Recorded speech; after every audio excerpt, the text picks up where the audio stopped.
Hi, everyone. Welcome to the Fashion Race Database Conversation Series. My name is Shanice Walters, and I'm an editor for the Fashion and Race Database. I'm a PhD student at Ryerson University in Toronto, Canada, and in my PhD research, I analyze representations of Black female sexuality on album cover artwork. Particularly, my research focuses on fashion, poses, and the use of portrait photography. As an editor, my job includes evaluating submissions from writers, working with contributors to develop their thoughts and ideas, and proofreading essays that are published on fashionrace.org. The Fashion Race Database is an online platform filled with open source tools that expand the narrative of fashion history and challenge misrepresentations within the fashion system. The Fashion Race Database is a nonprofit digital humanities project that is funded by your donations. To make a tax-deductible donation, visit our website, fashionrace.org. Your donations directly fund my work as well as the work of contributing writers. I'm very pleased to introduce the founder of the database, Professor Kimberly Jenkins. Kimberly Jenkins is an assistant professor of fashion studies at Ryerson University, lecturing previously at Parsons School of Design and Pratt Institute. Kim became best known for designing a course and exhibition called Fashion Race, and has shared her insights globally in industry forums and institutions. Her expertise on fashion history and infusing race into fashion theory education has led to consulting work for Gucci, Nazionale della Moda Italiana, the Centraal Museum, along with other corporate brands and organizations. Thank you for that introduction, Shanice. Welcome to the Fashion and Race Database Conversation Series. I'd like to start by thanking FCAD and the Catalyst for hosting these events. I'd like to especially thank our title sponsor, Holt Renfrew's H Project, which carries a mandate of connecting consumers, causes, and communities to inspire a new generation of purposeful luxury and drive positive change into the world. The mandate of the Fashion and Race Database aligns with Holt Renfrew's commitment to honor diversity and inclusion, and we're thrilled to have their support and leadership in bringing these conversations forward. Before I introduce our guests, just a quick note on how to participate in today's event. We've reserved the final 30 minutes of this event for your questions and comments. Oops, I just lost my place. For your questions and comments, and please submit your questions using the Q&A, and we're going to try to answer as many questions as possible. The theme for today's series, which is part of Retail as a Portal, is image making as a blueprint for systemic change. And I felt who better to invite than a global makeup artist and also a successful former model and editor and leadership advisor. So without further ado, I'd like to introduce you to Sir John. Sir John is a dynamic force in the beauty and fashion industry, creating iconic looks with his signature use of color, luminance, and inclusive style. He developed his reputation as a global artist, creating statement looks while working with industry moguls Pat McGrath and Charlotte Tilbury backstage at fashion shows worldwide. Sir John's magnetic presence and unique creative approach has allowed him to work with some of the world's most iconic women, including Beyoncé, whose tone-setting signature looks Sir John has been trusted with since 2010. Over the course of his career, Sir John has helped shape the culture of the beauty industry with his commitment to inclusivity and for understanding the ever-changing needs of women. His leadership and passion for authenticity have driven him to champion an inside-out approach to beauty and helped make him the global ambassador and consultant for L'Oréal Paris, as well as partnerships with numerous other brands, including Glossier, MAC, Yves Saint Laurent, and Estée Lauder. And now for our next guest, Yomi Abiola. Yomi Abiola is the founder of the Femme League, a multimedia platform and incubator that provides a powerful perspective on women as creatives, leaders, and entrepreneurs globally. Yomi operates as a strategic advisor and guide to leaders globally.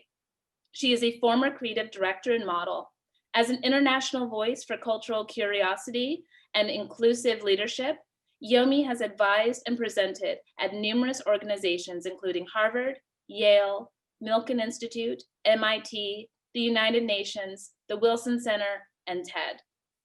Yomi Abiola is a graduate of Columbia School of Journalism, Sciences Politiques, Paris, and Harvard. She currently serves as an associate to the UNESCO Chair for Human Rights, as well as an MIT Legatum Catalyst. She is an editor at Vogue Italia Online. Please join me in welcoming our guests. Hi, I have to just say, go ahead, sis. Yomi, come on, ladies. I'm in such great company. I just wanted to put that out there. Kim and Yomi, I'm in awe of both of you ladies. I have to say that. Likewise. Well, let's begin. I would love to start, maybe not all the way to the beginning, but just starting this conversation, the arc of our conversation with what brought both of you to the world, as we see it, of fashion and beauty. And so, Yomi, do you want to start off? Yeah, sure. So, I think that the question is such a poignant question, because I started my modeling career at the age of 15. And at that age, it was really the need to be seen. It was the need for my likeness and my image to be validated, and for me to experience that in the world. And I got so much inspiration from seeing Naomi Campbell at that age and seeing what she was able to embody. And it's only now as an adult woman that I know that it was about permission. I knew it was about possibility. I knew that it was about expansion. And of course, that's not what I thought about at 15 years old. I just thought, wow, that's something that I want to do. So like, those are all of the motivating forces and factors that had me want to express myself in that venue. Yeah, that's how it started. And how many years were you in the modeling industry, actually working? I was in the modeling industry for a long time. And I think, because it's not a linear trajectory for some of us, so for some models, they have like a very linear trajectory, but that wasn't the case for me. Started in London, became the first Black British face for Maybelline Cosmetics, and of course, like, standing on the shoulders of people like Tamika Fraser, and then went to New York, and New York humbles the best of us. So it was actually then, when I arrived in New York, that's really when I started to encounter the limitations of or the narrative around race. Like, of course, I knew that I was Black growing up, but it was when I was in New York that people actually put language to it and experienced like limitations. So to answer your question, how long was I in the modeling industry for? I could say, like, in its entirety, 15 years. Mm-hmm. So yeah, so from 15 to 30, and a lot of that time was not wanting to give up on my dream. Sir John? Yes. What brought you to, I guess, at what point, at what stage would you say you started, some people saying falling into, breaking into, finding your way in the fashion or beauty industry? I fell into it in 19, but it wasn't literal. It wasn't in fashion. It started really at retail, so I started with MAC Cosmetics, and they were just a really good teacher for me to figure out everything and the nuances of culture, people, and their concerns and issues that were just larger than the place, larger than geography. And then I started, assistant Pat McGrath in Charlotte Tilbury in New York, London, Paris. And then it kind of snowballed and happened. Met Beyoncé, had a show on Lifetime for a bit, and then here we are. Well, and so moving from there, and I certainly want to get back into talking about race, and especially Yomi's talk that I use still as a teaching tool, the Inclusionist. So I think it helps to give our audience a bit of this background about your work, and then how it leads to kind of your activism, your respective activism work today. So Yomi, coming back to your modeling career, one question I have is, in what ways perhaps have you intervened or found yourself starting to intervene in terms of inclusion and calling for humanity in the work that you were doing as a model? At what point did you really start finding your voice and just?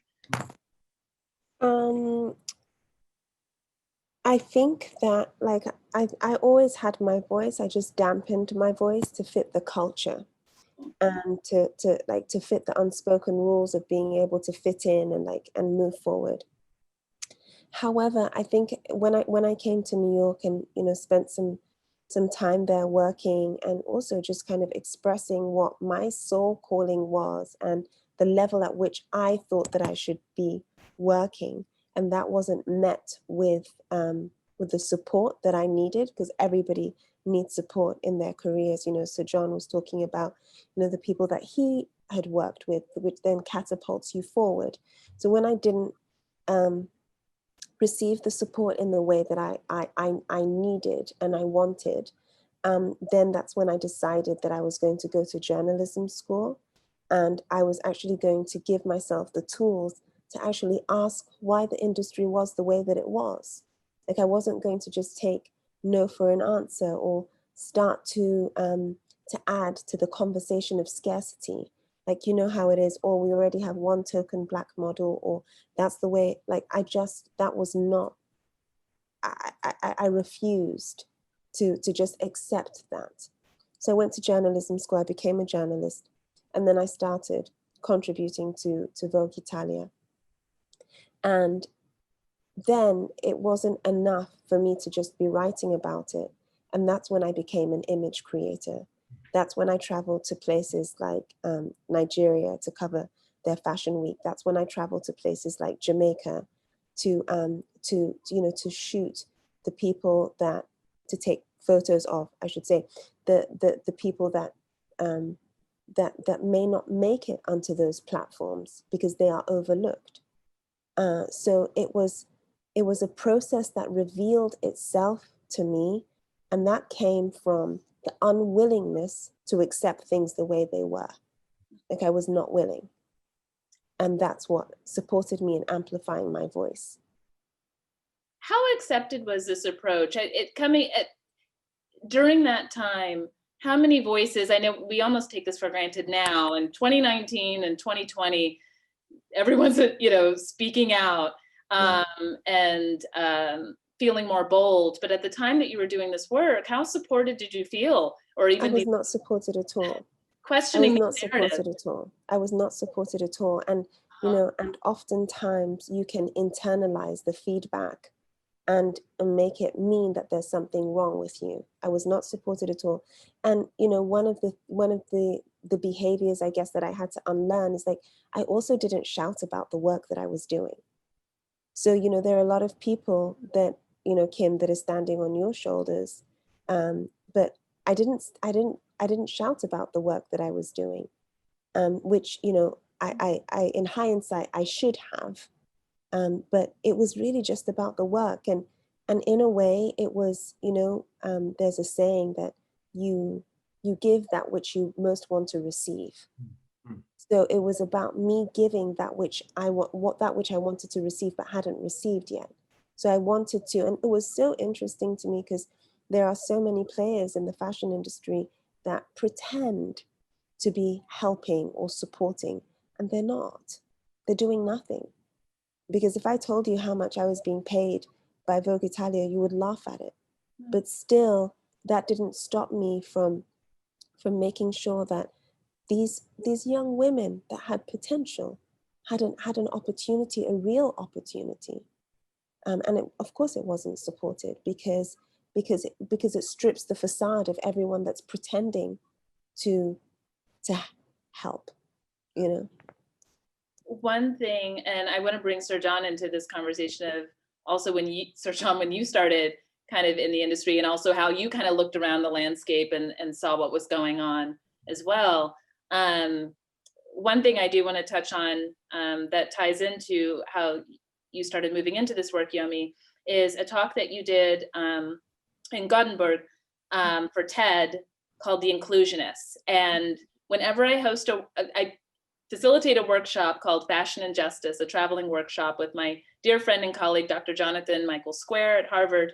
And whenever I'm speaking and I want to talk about what's possible and visionary thinking and really kind of shattering this facade and really taking you inside the language that's being used and these ideologies when we're working with different bodies, especially the racialized body, I use one particular clip when you're speaking, Yomi, in your talk, The Inclusionist, where you speak about this moment where you're just so excited to be a model, you're going on a shoot, here you are with a photographer, and you've already got your shape shifting and your poses already kind of locked in and just thinking, oh, this is going to be great. And then the photographer just shatters those dreams of your, the realization of your humanity, your full-bodied humanity, by wanting you to roar like a lion, or just reverting to these very tired tropes of the exotic Black woman who can tap into her animalistic spirit. And so I'm just wondering if you had anything else to add to that, of just how it really, for me, just kind of summed some of the very disappointing features of the modeling and image making. Yeah, I think Sir John's face said it all. Yeah, I'm shocked. I'm shocked, but I'm not shocked, but I'm just shocked. And it's so disrespectful. But also that intersection of being a woman as well, and a Black woman is he felt brave enough to do that to also a woman, where he wouldn't have done that to a man. I'm sorry, but go ahead. Yeah. No, I mean, I think I definitely want, it's so, I mean, Kim, there isn't that much to say about it. I think it's, we're given invitations all the time as women, and especially as women of color. And it's whether you accept the invitation or not. And there were just some things for me that were non-negotiables. There were non-negotiables, and perhaps that, I mean, I don't really believe in that, but perhaps that then hindered the evolution of my career. But there were some non-negotiables for me, because at the end of the day, it was really about honoring myself and my values and being able to look myself in the mirror. And that was so important. That was more important than fulfilling someone else's fantasy. Absolutely. Of what it was to be a Black woman, or what it is to be a Black woman. I think also, thank you. And I think when it comes to this scarcity mindset, as an educator who now is doing work that's bridging academia and industry, where now I'm researching and excavating the industry and speaking with stakeholders, modeling agents, Black models, to see what's really going on for my research. And it has been pretty depressing in these last couple of months in the research I've been doing, where agents have come clean in revealing that Black models indeed are paid less. They are offered less work, less jobs. The Black models, more often than not only do many models feel objectified or exploited in some ways, or devalued, Black models in particular feel that they're just reduced to these certain tropes or a kind of Black model, and either you fit in or you don't, or, oh, we already have our Black model for this show or for this shoot or for this campaign, or they're tokenized. Oh, we really, we're trying to show diversity and inclusion, so we want to enlist you for this look. And so it's been troubling to kind of hear these revelations in 2020. It's really frustrating. And as we situate this conversation in the retail industry, if stakeholders are listening and they want to know what's really going on when they're choosing models or they're thinking through looks for their campaigns, and how impactful it is for the kinds of faces that you put in certain campaigns, especially when we're having a conversation about luxury, what kinds of models you decide look, quote unquote, luxurious, or aspirational for this cosmetic campaign or for your big billboard on the street outside of your department store or boutique. All of this matters. And Sir John, this is where I'd love to bring you in because I can see you vibrating with like wanting to jump in. Where does the luxury sector come from? I think it's built around like this small 1% of the 1%, and it's like it comes from the white gaze. It comes from a sense of like, it upholds white supremacy. If you really think about it at its core, it's meant for the few, the very few. And so many people of color like buy into luxury so we can wear this emblem, so we can get the green light into society, but it's so nuanced and it needs to be broken down. And since like social media is so democratic, that people have the power to not allow that to happen any longer. But I think that we're all a part of that, machine. And it's kind of sad to hear that it prevails at this point. I look at fashion magazines, I look at backstage, I look at, the runways of the red carpet. Visual representation matters.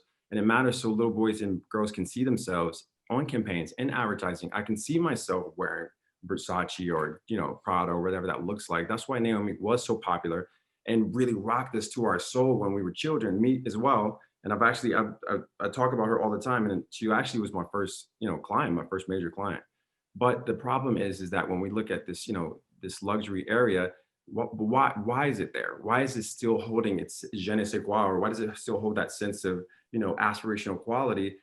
But if you really think about it, it should be something that people can work for no matter what their station life, no matter what size you are, no matter what religious background you come from, or race, color, social class. If I work hard enough, I'm going to have that bag because it's just great leather and it's a premium fit or whatever that looks like, not because of some idea or ideology. It shouldn't be, luxury should not be attached to a race or an ideology. It should be attached to a sense of aspiration, and aspiration isn't whiteness. It doesn't necessarily, it's not whiteness for me. It's not whiteness for the people I grew up with.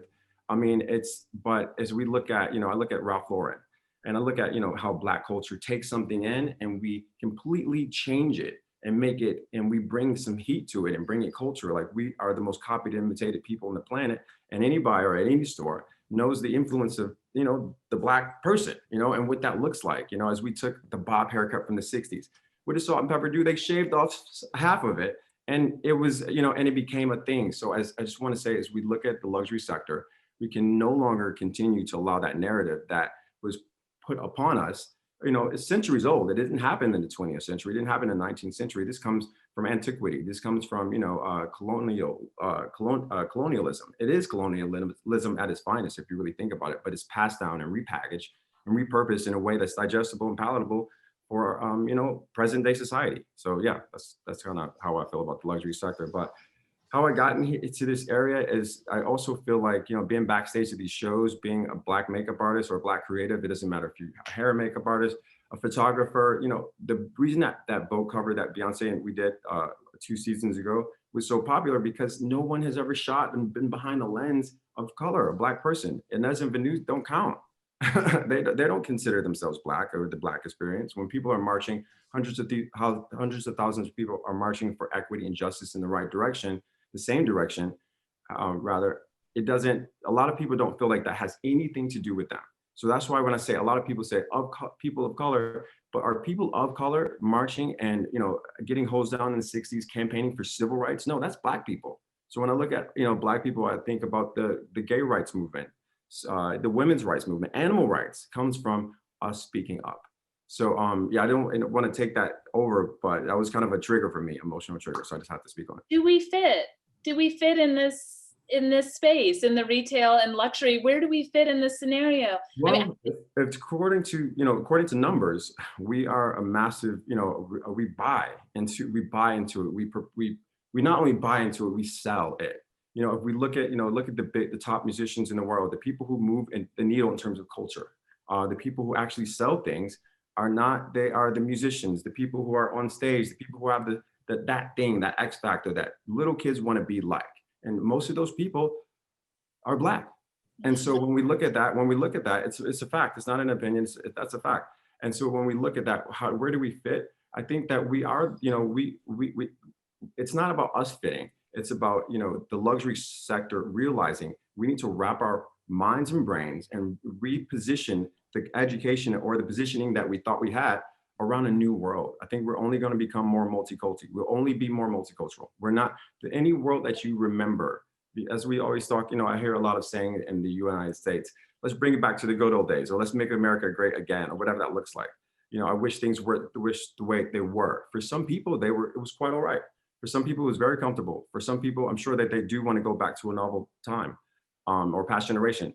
But there's no putting the genie back into the bottle. 2020 was the ultimate equalizer. The reason the pandemic happened was so we could see ourselves, we could see each other finally and have a level playing field and say, okay, wow, things aren't just, So as we move forward, the only thing the luxury sector can do, hopefully, is, in terms of modern movement, would be to realize that this place that we're in, what we're creating, the campaigns, the advertising, the marketing, the buys, we need to have an inclusive approach, because guess what? At the end of the day, do you want to marginalize where your dollar comes from as a buyer, as a store? No, you want everyone's money. And the way to get it is to speak everyone's language, to allow everyone to see themselves in these stores, in the campaigns, make sure it's a safe environment for them to walk into.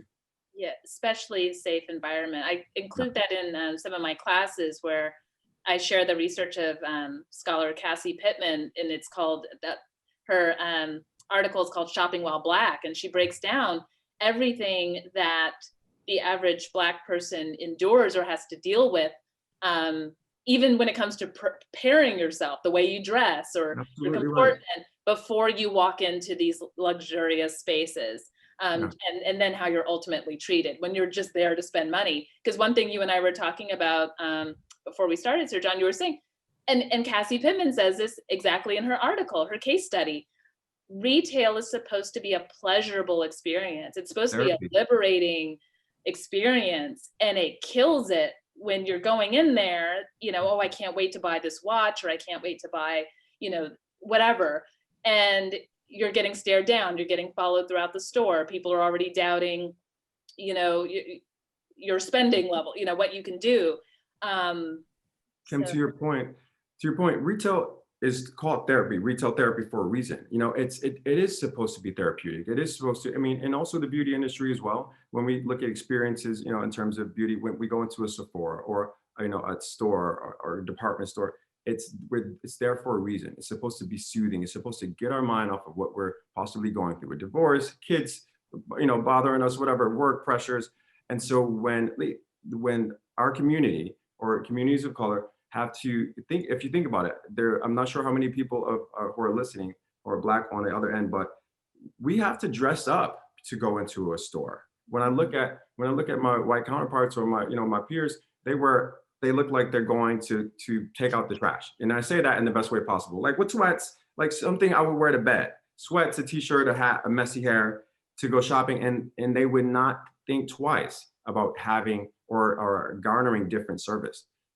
It would be unheard of. And that's called privilege.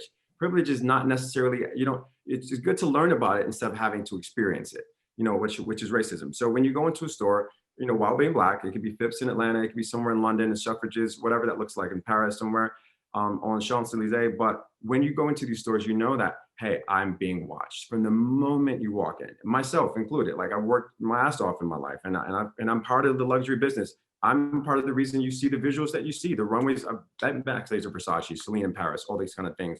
And I know when I walk into a store, I know from that moment, don't hover too long. Don't, if you pick up, make sure that your bag is visible for the camera so they don't think you're putting something in your bag. And guys, that has to stop. That's trauma. That when we talk about mental health and wellness, 2020 is definitely inducing trauma on all of us. But insert Blackness and it can become jarring. So when I go into these stores, creating a safe environment doesn't necessarily just start and stop, with the higher ups or the people who buy into these designers who perpetuate these myths, but also cultural training. Make sure that everyone who works at your store, the security guards that you hire, go through a cultural training. When you work at Louis Vuitton, you go through an 8-hour day on the leather in a new bag, the pattern, the way it hits the light, the stitching, who stitched it. Why is there no sensitivity around cultures, around nuances of people? Like as a makeup artist, I worked at MAC Cosmetics, and not to talk too long, guys, I'll wrap up. is that, I had so many people coming in. I was at Bendel's on Fifth Avenue. So many people coming in, and then I went to the Soho Mac back in the day. But I knew that whenever anyone came in, they were all a different story. They were all a different narrative, and they're all having parallel experiences at the same time. But why does that have to be obstructed with my own understanding of self, my own understanding of culture, my lack of knowledge? So I think educating your security guards and your staff to make sure that they know this should be a safe environment. If you're staring over my back looking at me as a security guard, please make sure I'm looking to make sure that you're doing the same thing to everyone else. And when you don't, that's when it's not safe. And that is a perfect entry into bringing Yomi's work in. So model to being journalistic writing and editing at Vogue Italia and going into leadership advising. How does this tie into the work that you've been doing, Yomi, in the past years of you really, from the inclusionist talk to really just speaking globally? What does this look like for you? Well, it's like, my work is focused on the advancement of women. So I am the holder and the creator of vision. And so for everything that we have been speaking about and for everything that Black people experience day in, day out, we also have to be crafting vision for us to live into. And part of our gift is that we take raw materials and we create gold. We're alchemists. So when we talk about we speak about luxury. Luxury is much more than a garment. It's much more than a label. It extends so much. And if you have been excluded from that space and place that some people think is luxury, then you get the opportunity to craft and cultivate your own culture, which is ultimately what we have done and what we continue to do. And that's what I do, like with supporting women. It's define who you are according to your own rules, not according to who somebody tells you that you are or who they want you to be, but by, through your own definition. And as Sir John was saying, and Kimberly, you touched upon, 2020 has been the year of equalizing, and I like to say stripping the excess,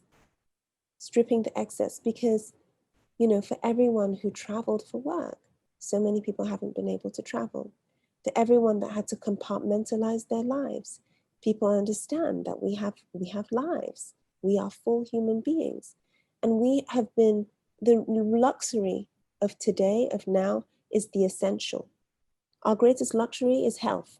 Yes. That is our greatest luxury. And so it is also the power of redefinition. And that is a power that no one can take from you.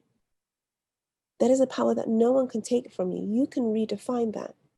These brands, they are where they are because we are participating.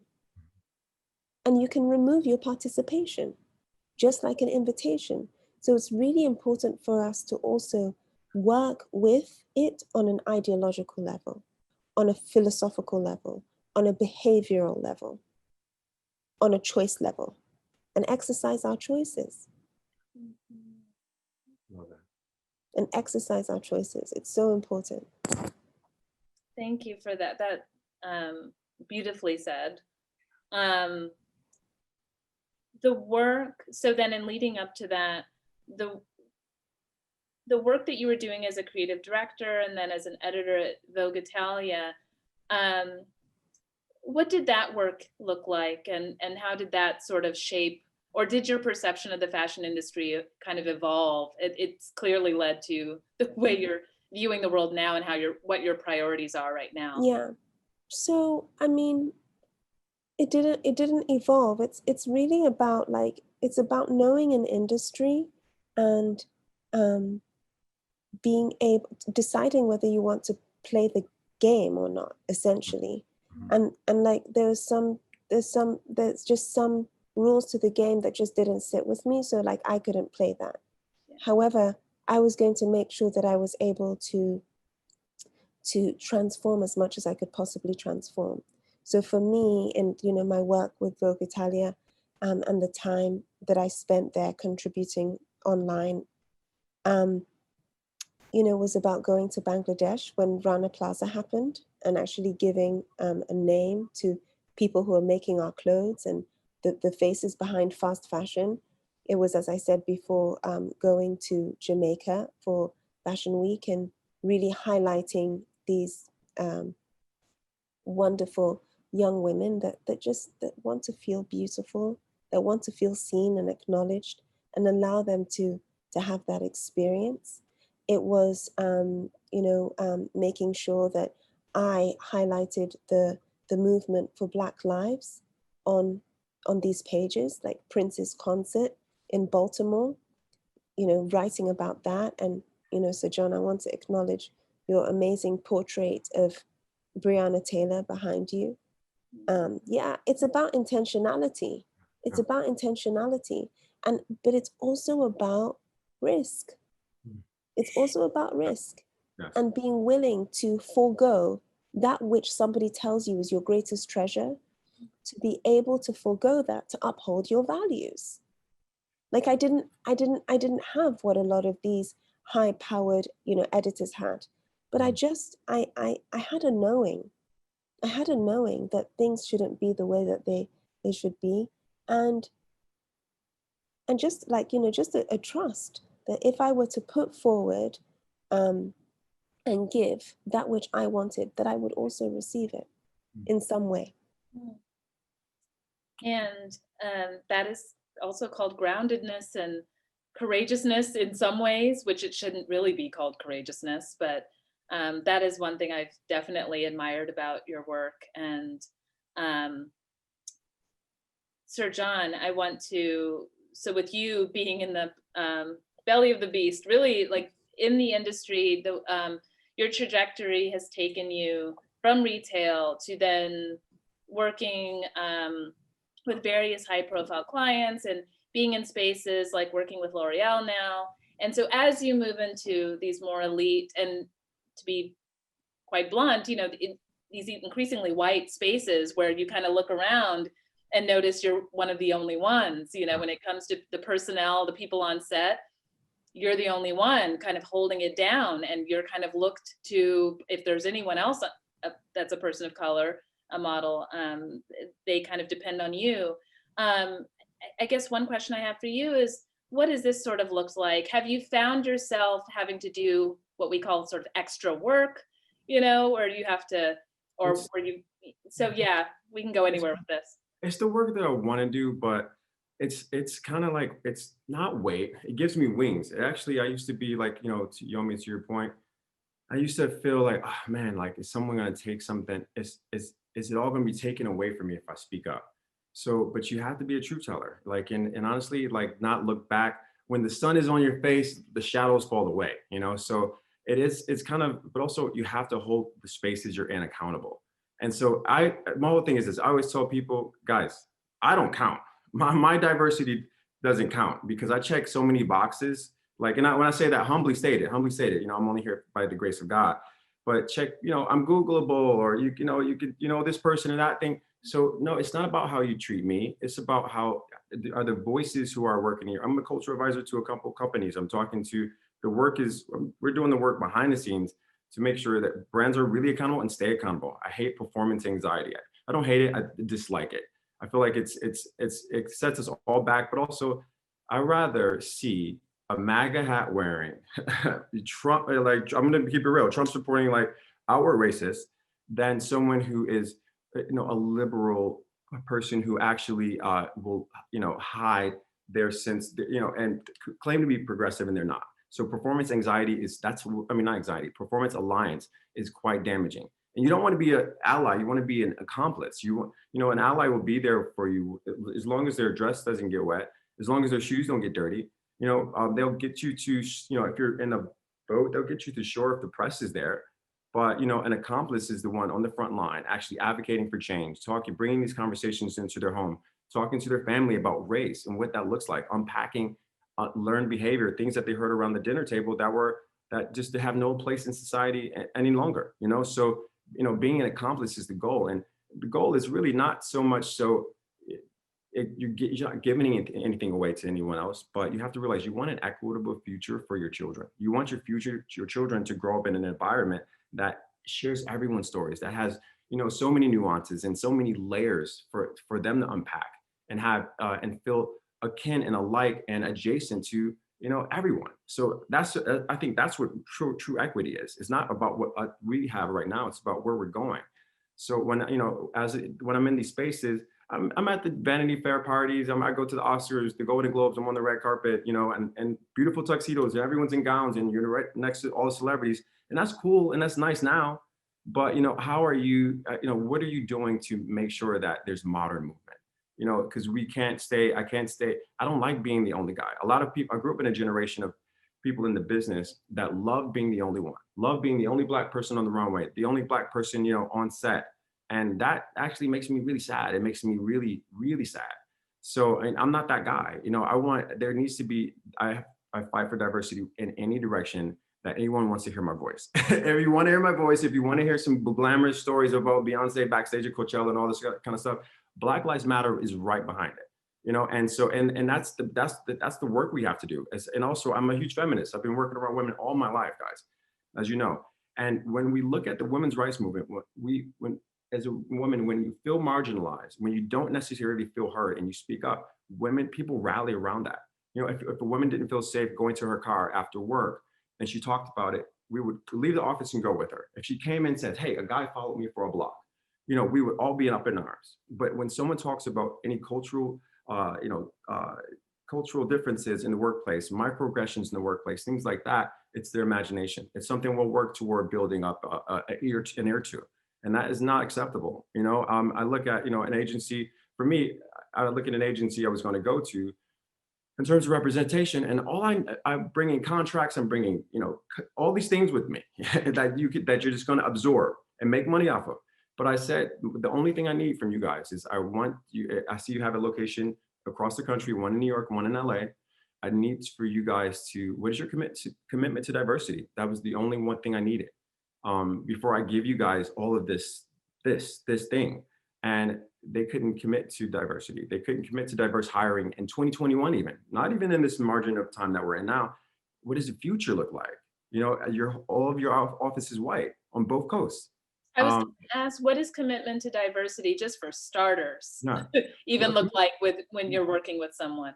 A commitment to diversity is making sure that, because when we're busy doing the thing, when I say the thing, in creative, you can be, at a fashion house, in a publication, when we're putting out a cover story, when we're, looking to create these images that are iconic, that live on, we don't necessarily, it's always a white room. And so, but when I go outside, being in New York, I was a New Yorker. I mean, I'm always going to die a New Yorker, right? But I was in New York for 18 years and I'm in Los Angeles now. It does not reflect the world that I live in, the streets that I walk on, even if it doesn't matter what part of the city I'm in, uptown, downtown, east side, west side. So the problem there, or the opportunity, is to have voices that are diverse, having people in different places that can tell different stories, that can let you know, hey, listen, I know that you were inspired by this tribe in, Sudan, but you need to also go invest in the culture.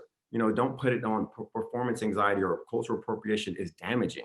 And it makes, because you have to think about it. Even when I look at a beauty trend, I'm going to break it down and make it really practical, guys. There's a beauty trend called fox eyes. And I love, I love a lifted look. I love a lifting liner. It's really great for mature women as they're getting older, whatever that looks like. But I realized that this fox eye trend has connotations and is deeply rooted in something that makes the Asian community go really up in arms. And I didn't know that. But so that is me not knowing, but educating myself and leaning into, if they feel marginalized, if they feel oppressed by me leaning into this trend, I'm not going to do it. I'm going to rename the trend or try to do something else. But that understanding, or wanting to understand, is the step. Wanting to know, hey, what's your journey that runs adjacent to my journey? Even though I grew up in a household that's completely a unique experience, wanting to know, wanting to invest in is equitable. That's the future. And any company that doesn't necessarily feel like they have to be a part of that is just going to fall to the wayside. As I look at social media is so democratic. The people have the power. It's not the brands. It's not the fashion houses. It's not the editors-in-chiefs of this company or even celebrity any longer. It's the people. It's someone who's sitting on their sofa who has an Instagram account, who has a voice. And that can be good or bad, but that democracy, as we look at, what's happening in society right now, fashion is so partisan, it's either so classist, it's so, what breed of people are you? And it's just not modern. So the democracy that we're seeing, the revolution that we're, around and we're being enveloped in, we should learn from it and not run away from it. Beautifully said. And that's very interesting about the Fox eyes too. And I think that is another reason why diverse representation when it comes to the team that you're working with, or even just the education level of the team is useful, so that we don't make these sorts of mistakes, or we can kind of correct course quickly and just kind of find a Can I tell you one thing? There's one sentence about that. So the Fox eye trend is like, basically, as you guys know, a lot of ladies are on the Zoom, I'm sure. It's when we see all the girls who are getting the yarn, right, to pull them back. The yarns, I'm not sure if you guys will do a little Googling and you'll find out that this is happening, right, in real time. So Bella Hadid, I'm gonna keep it real, I'll just say her name. Bella Hadid is basically one of those girls who are getting that thing done. But the major problem is, it's okay for you to do a lifting liner. It's okay for your liners to give you a 60s Ren aspect. When you alter your face to pull your eyes back, that's something that the Asian community has had to, deal with, the mocking of that since the beginning of time. And now it's trendy when it's on white women. That's problematic. That is appropriation. That's what we're running away from. When we look at, I look at the braids as Fulani braids, or they're called boxer braids when they're on Kim Kardashian. That's problematic. So these are the things that it doesn't matter what pocket you're in, having an ear for something that, even though it does not affect you, even though there's no hole in my boat, but there's a hole in your boat, I'm going to want to have not just sympathy, but understanding, and do something with that understanding.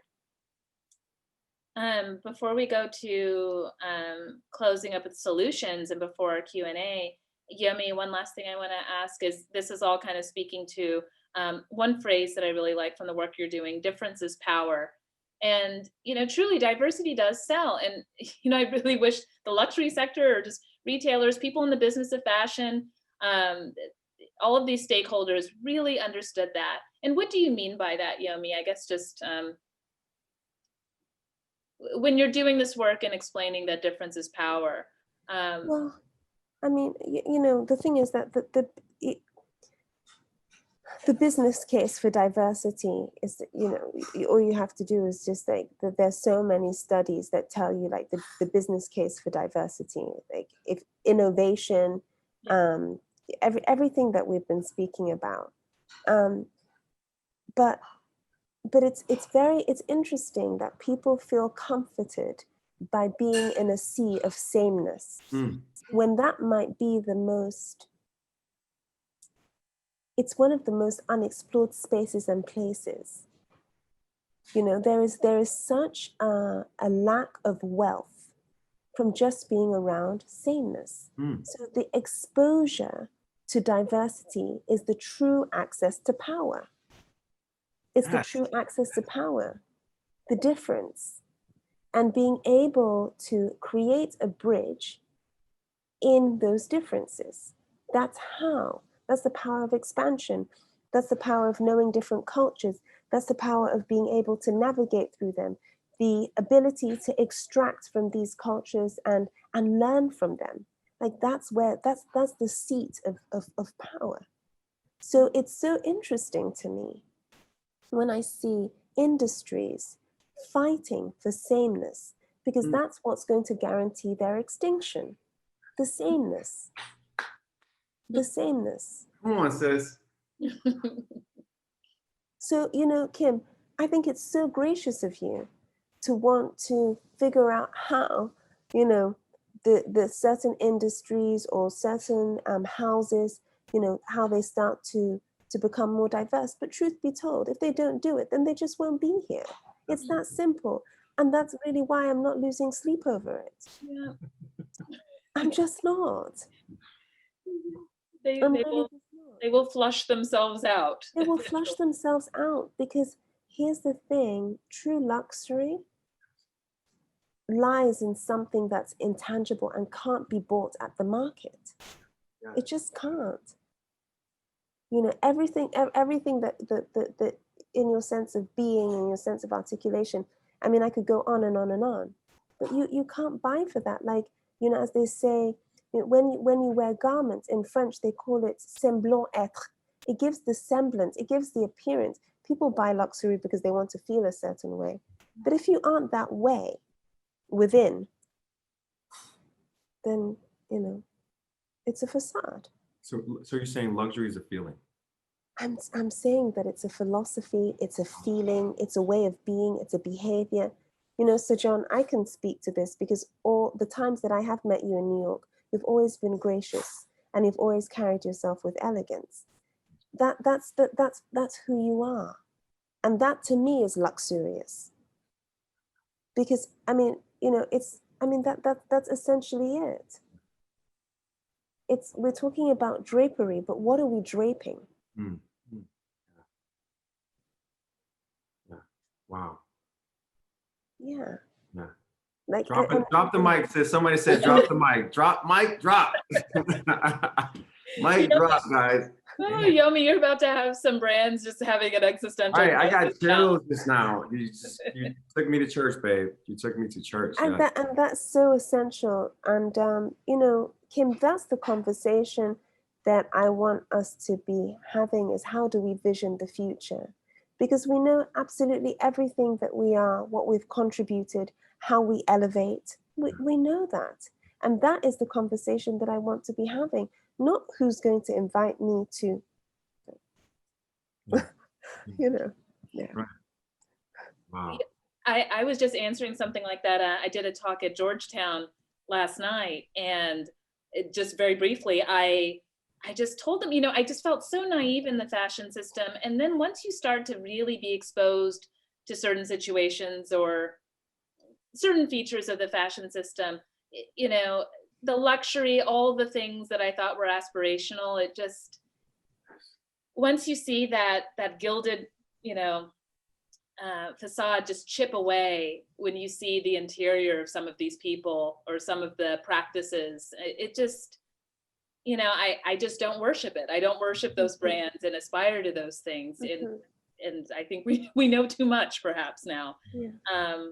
But just wrapping up, because I can tell now, Yomi, you fired up the audience. And so I want to quickly get to Q&A. So my final question, which I'm asking in this 3-part series, every pair of guests, in terms of systemic change, if you could offer one suggestion or pose one challenge to the existing landscape of retail, retail or luxury retail, what would it be? And whoever wants to go first, whoever thinks of something first. I'm noting it. Yomi, I think you should take it home. So I'm going to jump in front of you just so you can close this out. I know you're going to close this out in the most beautiful way. I think that if I have a suggestion for luxury resale or resale in general, it would be again, the cultural training, or the training around basically identity when it comes to security and staff. That has to happen. There has to be cultural training, and to debunk anything that they came in with. That should happen in the police department, everywhere, in government. But also, I think what has to happen is buyers have power. Buyers have more power than they realize. Actually, they know how much power they have. And so when we look at, you know, who are you buying from? If you're continuing to buy from brands that don't plan on being inclusive, that don't want to mirror society, that don't want to look like everyone, that doesn't want everyone to wear their clothing, why? The question is why. So that goes back to the store, the place, the structure, the brick and mortar. Is that the philosophy that you guys, you know, buy into? So really, and that's apparent, that's visual at this point. It's no hiding, there's no going, we can see behind the veil. So the buyers that buy into brands that do not support an inclusive multicultural environment in terms of visual representation, in terms of representation everywhere, they're to be taken to task. Beautiful. Yeah. And then Yomi, take us home. You know, it's really just echoing what Sir John has said. I think one of the things that when we talk about luxury, what we're really talking about is craftsmanship, and we're talking about care, and we're talking about detail, and we're talking about something that's precious. So when we look at the details of luxury, we also should look at the details of the experience and the behavior. The details, like those, you know, those qualities don't just live in an object. They should live in the experience of the interaction, and that should be shared universally. That should be shared universally. Beautiful. Thank you. And so I want to jump over to Q&A, where Daniela, I've been seeing sort of the chat and just people really shouting out and excited about everything they're hearing. So Daniela, I'll let you jump in here. What questions do we have? Hello to both of you. I'm going to go ahead and start with a comment actually from one of our attendees, V. This is actually in response to a comment Sir John made way earlier on in the beginning of the talk. You were talking about the invention of luxury and its linked to white gaze and white supremacy. And so V commented, the capitalism element of luxury, yes, began with Europe, but Africa created eco-luxury and the righteousness of handmade artisanal luxury. So maybe we can talk about the difference ethos of what is seen as traditional luxury versus the eco-luxury that is born out of Africa. Ooh. Sir John, can you speak to that, or is that kind of at a? Well, I have an opinion. About it, but I'm gonna let you bring it home with the that one was deep, yeah. So for me, the existing luxury, and this might make people feel the type of way, but Africa is the most naturally resourceful. I mean, the richest continent on the planet. Period. Like the ground that they're walking on, literally, the reason why there was so much colonization of the people and of what was above ground and below ground is because of how rich everything is inside of the borders of that continent. And so what that looks like is the only reason, you know, if we look at it from a capitalistic standpoint, how did you acquire the diamonds from De Beers? How did you acquire the gold that you have at Cartier? How do you have these things? It's because of violence. It's because of barbarianism. So really this modern luxury thing that we have from, as we look at sometimes people say things about the riots are so, you know, we want a nonviolent protest, or there's no nonviolent way to protest, period. But I want to let you know that this violence, the violence that we've seen from in the world, and when you take things from cultures for the sake of a museum or the Louvre or the Met, you know, all of these things have been stolen. All of these things have, you know, been, you know, if you look at how did you acquire these things that we consider luxurious and sell them back to us? It came from, honestly, barbarian tactics, brutal tactics of you know, raping villages of what they had of the natural resources, and then saying it's your own, and then buying into it.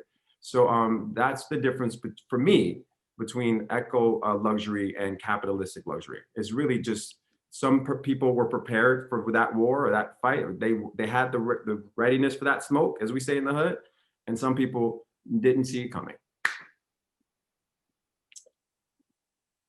And it's that constant practice of extraction that unfortunately we've become so used to. Yeah. Daniela, sorry. No, go ahead. So the rest of the questions we have are actually from anonymous attendees. So I'm gonna just go ahead and start with the first one. This one is directed to Sir John. It says, you mentioned the difference between being an ally versus an accomplice, with the latter being preferred. Could you elaborate? Well, yeah, so hopefully you were listening before, because I did elaborate before, but I'll reiterate. And I think that I know the difference between an ally and an accomplice is an ally is, it's very much fringe, it's fringe surface. You know, it's, my mother used to always say, don't say you have a lot of friends, you have a lot of associates. When I was in high school, she always said that. I'm like, what do you mean? Those are all my friends. No, those are your associates, because then a friend will be there for you in a different way. So be careful who you call a friend. And that's the same way it's adjacent to how I look at allies and accomplices. An ally, it's okay, an ally, as we look at June till now, allies are the ones who have put down anything that has to do with this era that we're in, or that we still campaign for, we're still fighting for, we're still raising our voices for. Accomplices are still having the conversations with their family, are still unpacking. When I say this, listen, and I'm gonna make it really practical. When we think about race is so personal that it's only our unique experiences. One person, I could be here with 5 different people sitting hand in hand. We all have a different relationship to race because we all heard different things when we were growing up. Different conversations were normal. You know what? If you really want to be an accomplice, start to ask questions or have conversations with people who are non-Black about race, or about, talk to your father or your brother or an older person in Montana. Talk to someone who, is from the northern England about equity and diversity. And see what they say. Some of the people who we know and love, you're like, oh my God, this is my aunt who raised me. I love her to death. But if we think about some of the things that we heard them say as we were older and adults and have the perspective, we will be alarmed. And so that being alarmed and doing something with it makes you an accomplice. Great, thank you. So this next question is for the both of you. So how do you think image making is changing, both for people in the professional editorial spaces and for the everyday person on social media? Yomi, do you want to take that one? Well, I'll take a try. I haven't. I'm not really well versed in my current fashion knowledge because, I took a proper departure. But what I can say is, really actually speaking to what you mentioned earlier, so John, I think it's the platforms that now exist have allowed a certain level of democracy. And I think that there has also been a demystification of how to create certain looks. And I like that because it's really leveled the playing field a great deal. However, speaking about some of Kim's findings and the reports, the complaints still persist when it comes to image making and the lack of diversity. And, it's really, it's actually, beyond disappointing, it's boring, actually. It is boring because we need to start creating images that reflect the world that we live in, just period. So, that's really what I can say about that. So can you repeat the question one more time, please? Yeah, of course. So the question was, how do you think image making is changing, both for people in the professional editorial spaces and for the everyday person on social media? Okay. So and this goes back to image making is changing. Well, if we were waiting for the beauty or the fashion community to usher in change, it would not happen. I think that we thrive, and the reason I'm so not surprised, actually I'm not surprised, but if you think about the essence of fashion, the essence of, the beauty community is to usher change, is to usher in a new look, a new season, a different season comes with a different look, and aesthetic. Every 6 months, every few months, or whatever that looks like. That's the reason the business has so much, it continues to make money. But as long as it's on the faces of familiar people, as long as the people who create and stir the pot, we don't allow anyone else to come in here, or they hire the same people season after season. The same makeup artists are working now that were working in the 70s. The same, photographers until they die. It's almost like being a judge on the Supreme Court in terms of the advocacy of having new talent, and it's lacking. But I don't look to the fashion or the beauty community to do anything except now be a follower. And when I say that be a follower, you had your chance to lead, no shade. I'm gonna keep it real. And I'm part of the fashion and beauty industry. And I would say this to anybody. And the thing is, you guys have had your chance eons to lead, and you didn't do it effectively. When I say effectively, the reason that fashion is suffering is because of the fact that people are like, no, not so. We need newness. We need this to reflect the times. And fashion and beauty specifically isn't reflected the times. One thing beauty has a leg up on is the fact that beauty is more emotional. And so you can't look at your handbag in the face. You know, your handbag doesn't, or your jacket doesn't cover a childhood scar that brings you a memory when you fell off of your bicycle. So that's why beauty is so emotional. Fragrance is so emotional. Fragrance also, you know, when we think about beauty and that kind of thing, it also leans into mental health and wellness and how we need to, you know, how we need to feel. Like, you know, a lipstick sales rose in World War II in the United States because women needed to feel good. So they would buy into a lipstick where they couldn't afford a Chanel handbag, but they would buy the lipstick. That's why Estée Lauder, Helena Rubinstein came to their fortunes.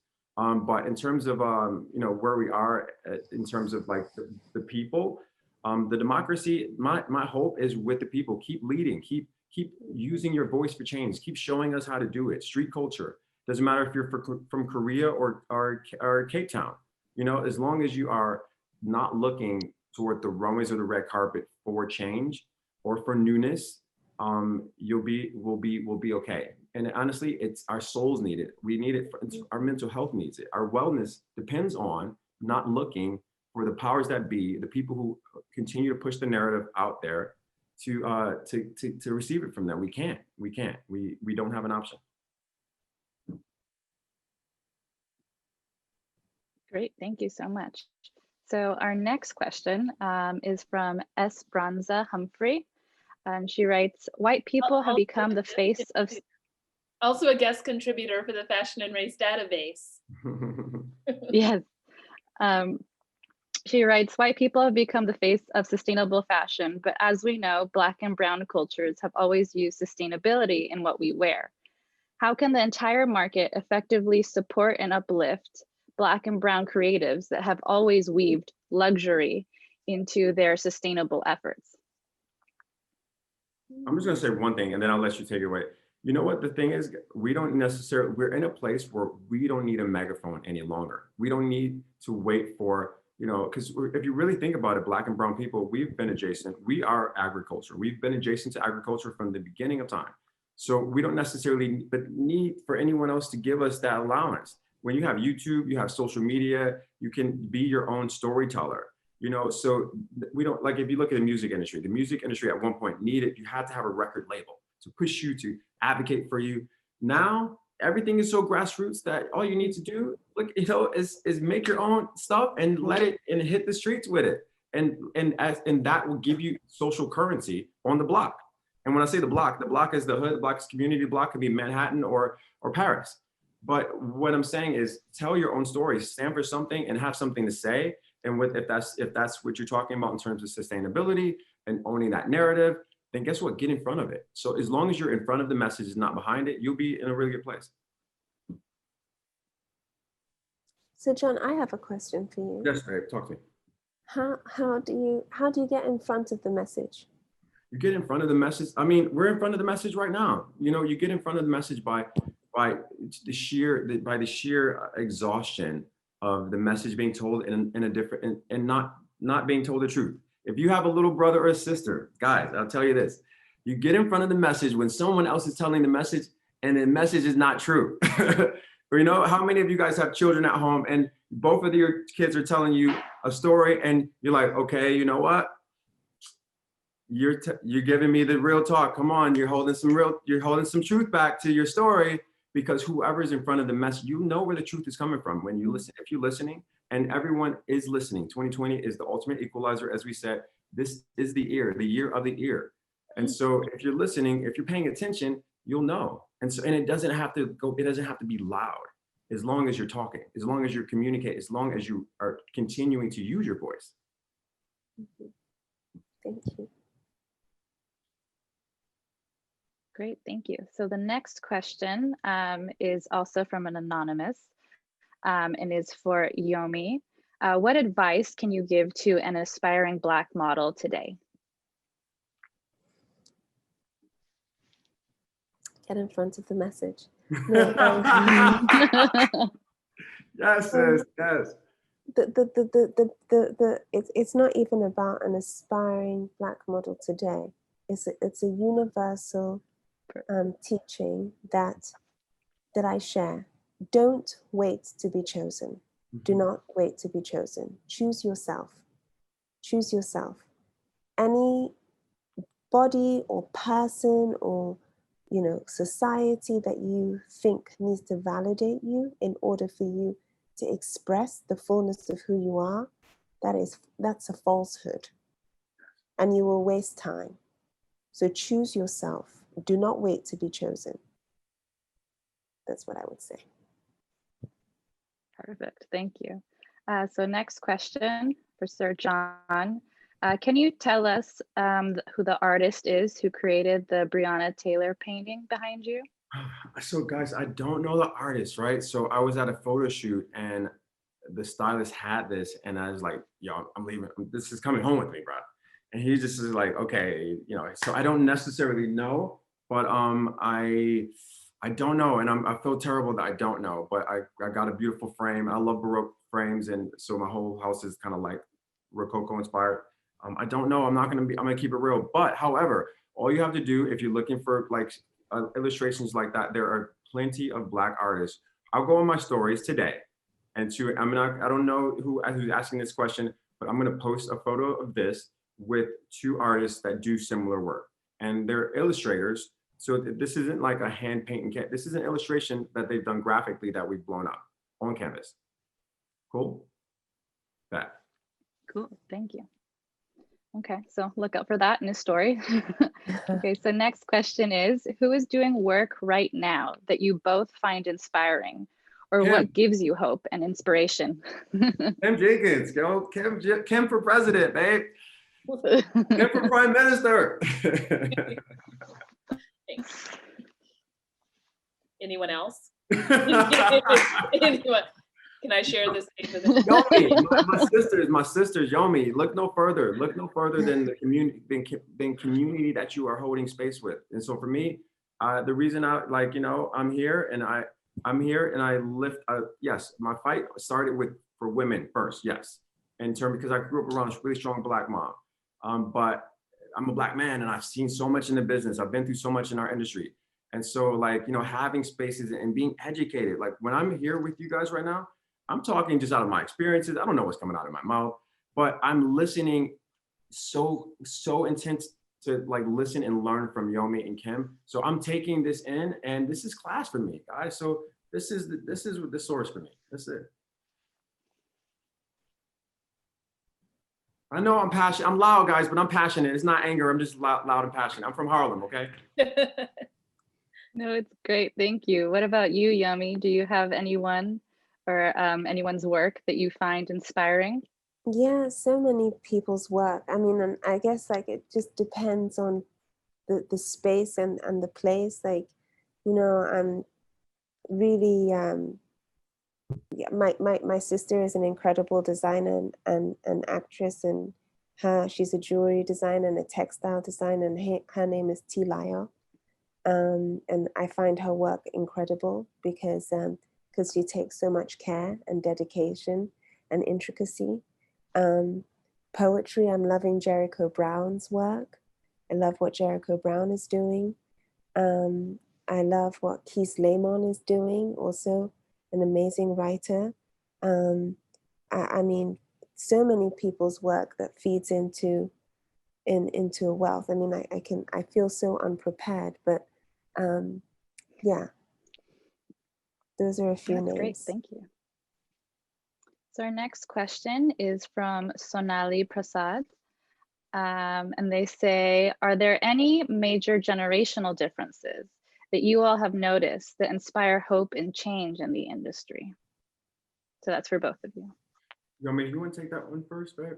Yeah, I think when I definitely see Black models, some Black models, and how vocal they are, I feel very encouraged, because I know that that was not something that I would have dared to do, for fear of losing the breadcrumbs that they told me was bread. So I'm really encouraged by that. I'm encouraged by platforms that allow that allow women to really express themselves in their essence without permission, without the validation, without the need to be chosen.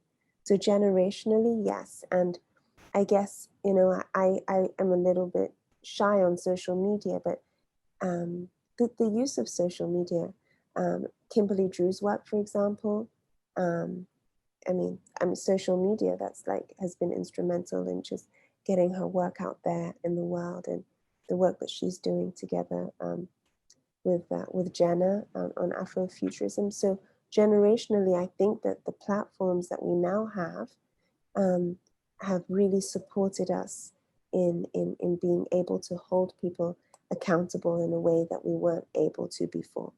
That like there are less things that are happening under wraps. So I think that actually that's the generational difference that I see.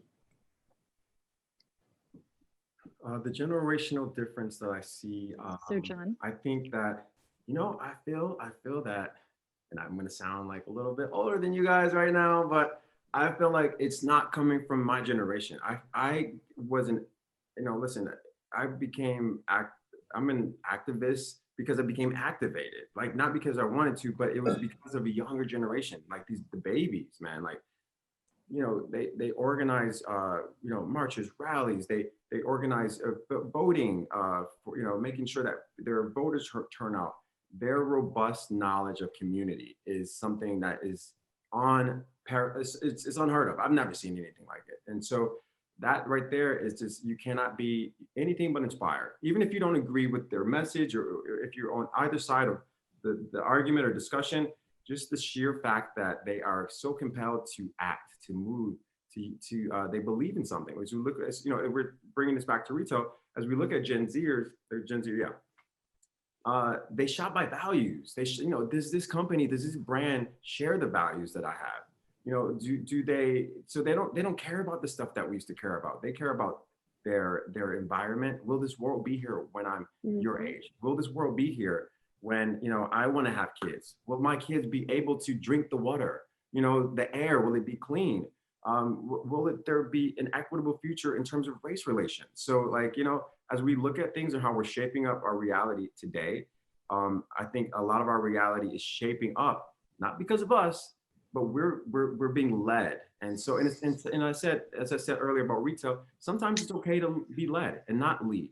To sit back and say, oh, you know what, I'm gonna march behind you, all the fire and the position and this, you know, status, whatever that I have, or you know, in terms of, or the pockets. When you're older, you're more mature, you have a little bit more insurance or something, whatever.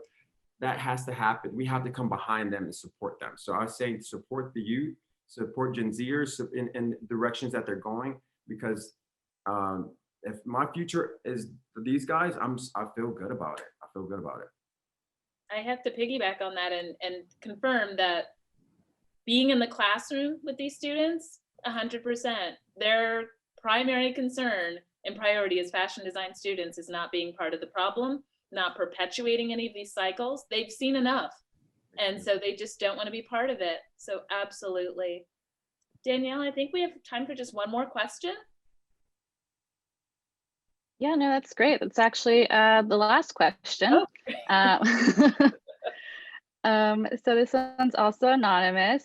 They say, when we call for change, we are asking for action, not progress in any and every industry. Artists, image makers, and creators are often leading this charge. How do we as visionaries continue to demand change when we are constantly faced with pushback and/or ignorance? I can go first, or it doesn't matter. Yeah, okay. So when you're faced with ignorance, the thing is, you know, a lot of times I hear a lot of people say, you know, what did you do when you are faced with racism, or when you're faced with, you know, on the job even, or whatever that looks like.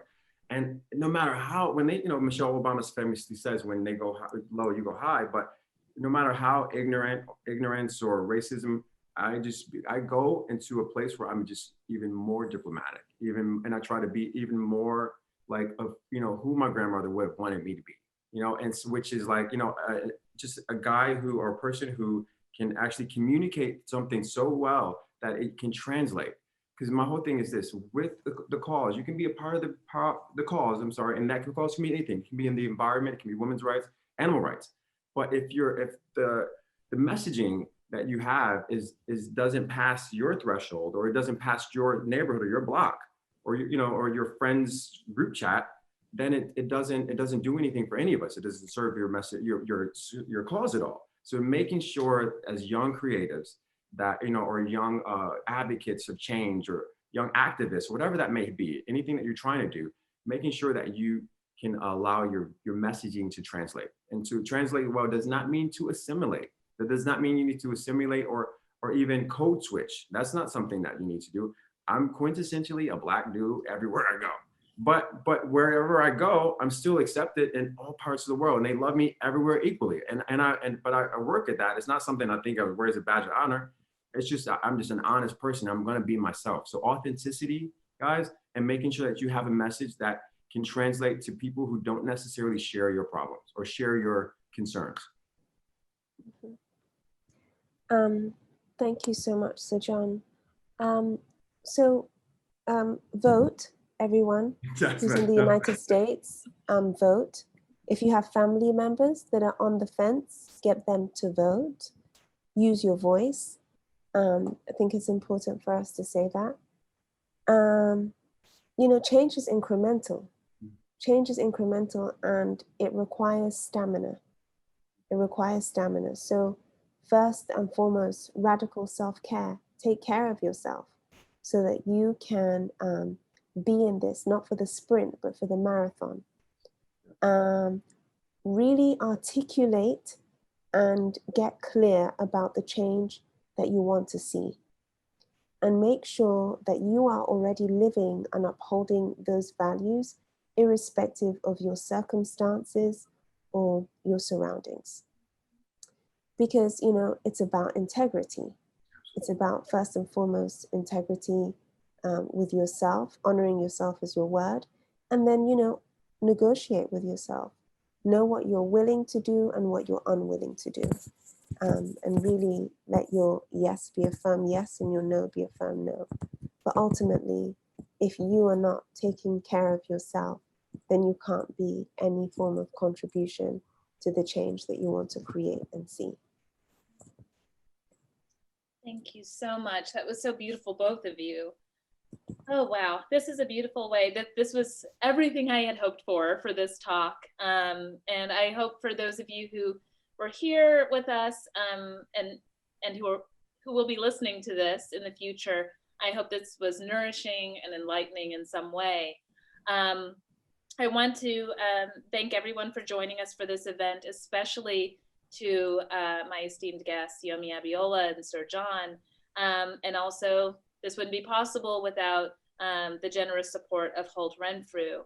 If you enjoyed this conversation, we invite you right back here next Thursday for our final conversation of this 3-part series of Retail as a Portal. And that will be the way forward, our final conversation. And we will have guests Robin Givon of the Washington Post and Sherry McMullen of the eponymous boutique McMullen. So thank you very much. This talk has been recorded and you will be able to find it at the Fashion and Race Database YouTube channel, as well as the Fashion and Race Database website. Thank you very much.